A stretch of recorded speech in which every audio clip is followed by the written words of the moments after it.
किचनमध्ये आपले स्वागत आहे। आज मी लोणचं करत आहे। त्यासाठी मी गावरान कैरी आणली, पण ती अशी पिवळीच निघाली थोडी। तर कैरीवाल्याने सांगितलं की पिवळी निघाली तरी लोणचं खराब होत नाही आहे, म्हणून आता मी ते करत आहे। तर ही 1.5 किलो कैरी आहे। त्यासाठी मी साहित्य घेतलेलं आहे।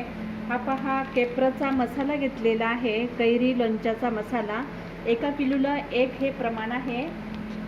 आणि त्यासाठी मी मीठसुद्धा घेतलेलं आहे। मीठ हे 1 किलोला मी 50 ग्रॅम घालणार आहे। आणि यासाठी मी इथं तेल 200 ग्रॅम तेल गरम करून घेतलेलं आहे, ते मी आता यामध्ये घालत आहे।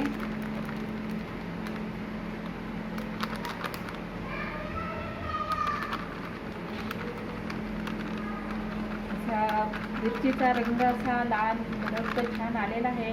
आणि वरतून मी थोडीशी मोहरीची डाळ घालत आहे, तिला मी गरम करून घेतलेलं आहे थोडंसं। थोडीशी मी हळद घालत आहे, 2 टेबलस्पून हळद घालत आहे। आणि यामध्ये 1 बंद मूठ घातली की 1 किलोला बस होते म्हणतात, पण अजून थोडीशी वरून घालत आहे, कारण की मीठ भरपूर असेल तर लोणचं खराब होत नाही आहे। आणि वरतून थोडंसं चवेला माझं तिखटही घालत आहे।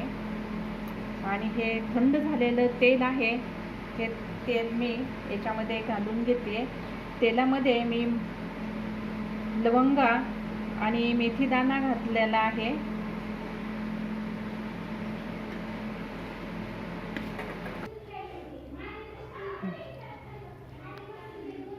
आता हे आपले लोणचे तयार करून मी भरले आहे। तेल आणि सर्व काही मसाला घालून भरणीमध्ये भरून ठेवले आहे, काचेच्या भरणीमध्ये स्वच्छ। आणि आता याला मी हे करणार आहे, दादला बांधणार आहे कपड्यांचा। आणि हे मी कारळ्याचं लोणचं करून पाहिलेलं आहे। कारळ्याचं पण लोणचं खूप छान लागतं। तर याच्यामध्ये मी हळद,